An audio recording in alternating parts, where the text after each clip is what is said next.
This morning I posted a poll over on my YouTube and Facebook page, and I was asking you guys to pick the topic of today's video. Do I want to do a motovlog to my favorite coffee shop? Do I want to talk about solo long distance traveling? Or do I want to do both? And I think that's what we're going to do in today's video. So I'm going to give you guys a few tips and tricks that I have learned on my solo travels as a female motorcyclist, and hopefully they can relate to you. All right, tip number 1. Plan your route, but do not be afraid to deviate from that plan. What I mean is I never rely on navigation on motorcycles, ever. I use my cell phone for everything, and if it connects to your motorcycle via Apple CarPlay or something like that, then that's totally fine.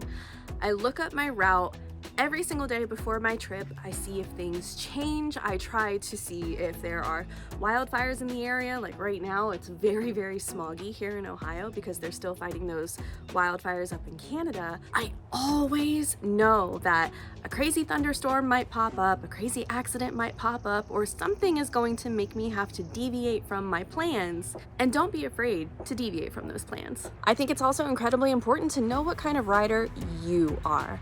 For me personally, sometimes taking the more beautiful scenic route is not what my mentality needs.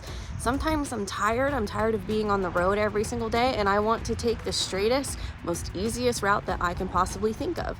I also absolutely hate taking tolls, especially if you have to pull money out of your wallet or your pocket and pay those tolls.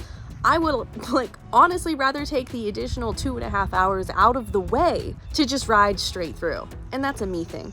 But sometimes, know you're tired, know when to stop, and know when is probably not the best idea to take the most twisty, scenic, technical back road. As much fun as this is to sit here and chat, I want to go ride. So let's talk about the next tips on the motorcycle.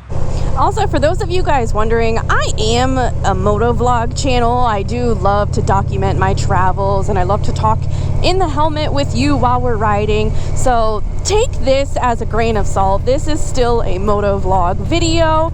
If you want those pretentious list videos that other channels make millions of dollars to make over and over and over again, that's not what you're going to get over here. Everything I'm about to tell you in this video, I want you to take with a grain of salt. I want you to understand your own personal travel style, and just know that these are the things that I have learned and picked up over the years of traveling by myself on 2 wheels. It is incredibly smoggy outside. Tip number 2, I did just mention to you guys, I travel by myself. That is not by accident. That is 100% by choice. When I was first learning how to ride motorcycles, I only ever really kind of traveled with other people. I feel like you are not tightened down. I'm having so many issues with this damn camera mount.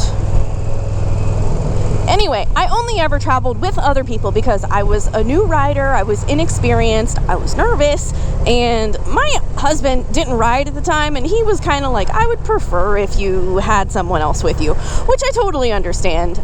Since then, I learned that even though I do ride by myself, that doesn't mean that nobody has to know where I am. So a tip that I will let you guys know is if you're traveling solo, always make sure some of your friends or family know your location or know your route.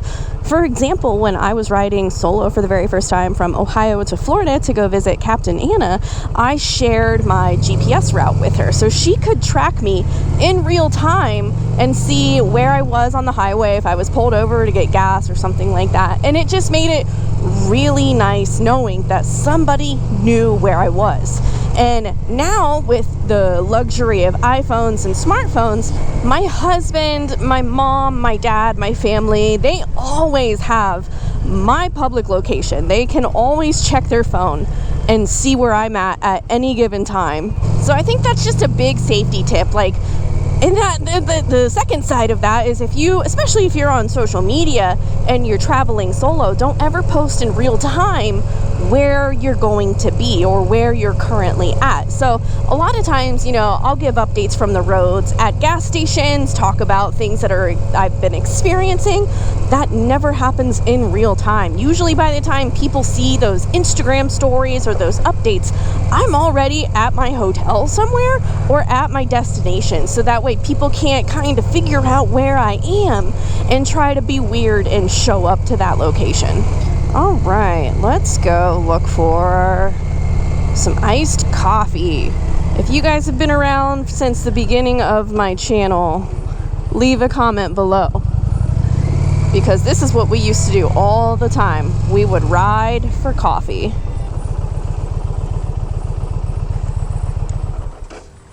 Alright, well hopefully we can film out here. They're doing construction for probably the 17th year in a row on this building. And it's kind of loud. Okay, coffee.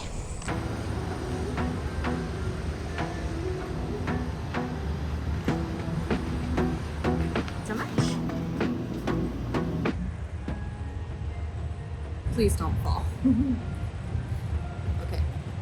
Sorry if it's loud, but I wanted to talk about the next tip in this video, and that is going to be knowing yourself and knowing your motorcycle. And when I say knowing your motorcycle, I think it's incredibly important to know the quirks of your bike, the fuel range of your motorcycle, how it rides in all weather conditions, whether or not you need a sock for your intake or if it overheats, stuff like that. So personal experience on my motorcycle, especially having it modified sort of heavily, the fuel mileage went down a lot. And so whereas I used to be able to ride 200 miles before stopping for fuel, I now have to start looking for gas around a half a tank. It's actually pretty bright outside. On top of knowing your own motorcycle, I also think that you should always carry a traditional road map or an atlas with you. I've been in so many situations where I have absolutely no idea where I am and I don't have cell service. One thing I do want to let you guys know in this video, I use Google Maps for almost everything. I use Google for almost everything.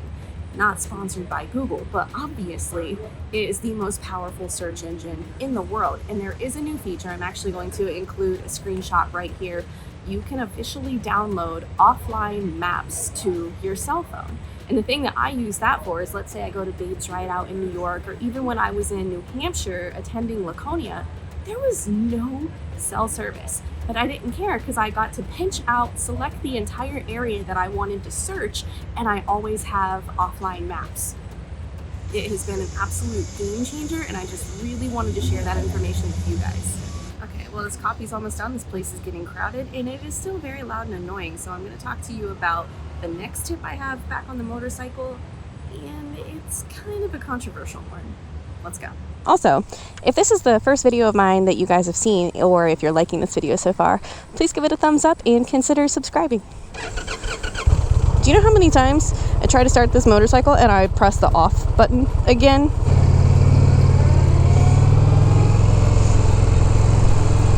Whee!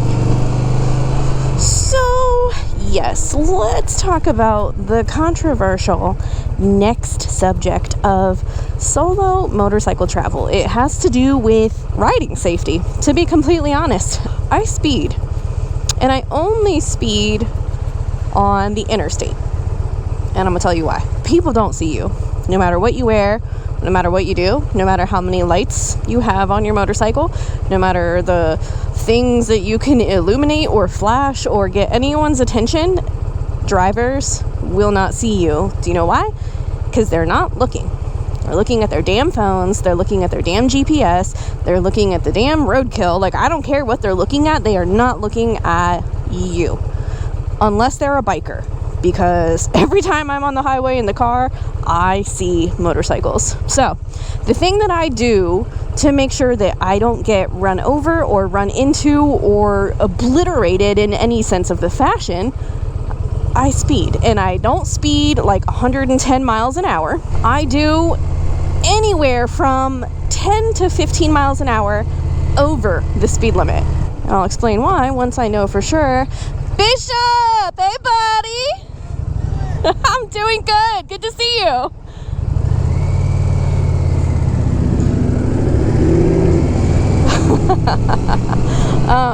The reason I speed is because you always want to be moving slightly faster than the flow of traffic. I'm not saying you want to haul ass to the point where you're going so fast that you cannot control the motorcycle if something were to happen or someone were to cut you off, but you don't want to be sitting stagnant, riding tandem to a car or a truck that can't see you. And that has something else to do. If you're traveling on the interstate like I do for almost all of my motorcycle trips, you're going to come in contact with a lot of truckers. In the United States, the transportation system is primarily large semi-tractor trailers on the highways, and many of you guys watching this video right now are semi-drivers. So if you could, please leave a comment below for other prospective motorcycle travelers, and let them know where is the best place to be in your line of sight. So for me personally, I always am either staying directly behind a truck. There you go. So for me personally, I am always staying anywhere behind or in front of a semi. Meaning, I will not pass that semi unless I can see the driver's reflection in their mirror. I pass by relatively quickly because I don't want to linger. If you have ever ridden next to a semi or a tractor trailer, you definitely know what I'm talking about when it comes to the buffeting that comes off of those vehicles. And you definitely don't want to cut any of them off. Man, these poor truckers are hauling so much. They can't stop on a dime. It is very dangerous for them. So just always be aware and be respectful of the cars, because at the end of the day, a car is going to win, a truck's going to win, a vehicle is going to win compared to a motorcycle if you get into an accident. So for me personally, just staying a solid 10 to 15 miles an hour over the flow of traffic. That's not even the speed limit. I'm really talking the flow of traffic. This was really coming into play when I was in Florida, and everyone does like 90 miles an hour down there.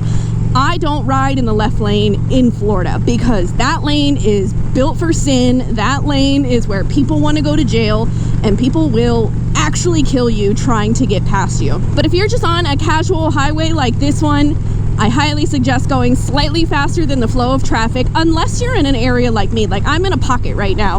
There's no one around me. No one's on my ass. I don't feel the urge to have to go faster than other people. That's not what this is about. It's about visibility and it's about safety. You always want to make sure you give yourself an exit strategy in the worst case scenario. I can't wait for these forest fires to clear up. Although I do like that it's not super sunny right now, because I'm a vampire. Ooh, I'm starting to see sounds with that coffee, baby. Dokie. Time to park this bad boy, because they're coming to pick it up tomorrow. You've been good. Okay, one more thing. Is my face really that red? I can't tell. So, just back in my garage right now. Jordan's working on his bike. You can check that out on his channel. But my last tip, and one that I think actually might be the most important, is please know when to call it quits. Please know that your mental health matters when it comes to solo, long distance motorcycle travel. And I say that because when you are in a good headspace, it is amazing the distance and the trials and tribulations that you can put up with. If you're exhausted, if you're lethargic, if you're sad, if you've had a stressful situation, take a break. Pull over, get some coffee, go hang out at a rest stop. It doesn't matter, but please know and be aware of your comfortability. And that is, I mean, like, even Jordan can attest, he's had situations where he's been on his motorcycle journeys by himself and certain things trigger, and it's like, what do I do? Do I keep going? Do I take a break? Is my bike okay? Is my mind okay? Like, these are things that can literally be a life or death situation when you're traveling by yourself. So I hope you guys have enjoyed this video. It was a pretty fun one. I got to ride my motorcycle, drink some coffee, and hang out with you. So if you haven't done so yet, please consider hitting subscribe to the channel. I put out 2 brand new YouTube videos every single week. And until my next one, you guys be good, and I'll see you later.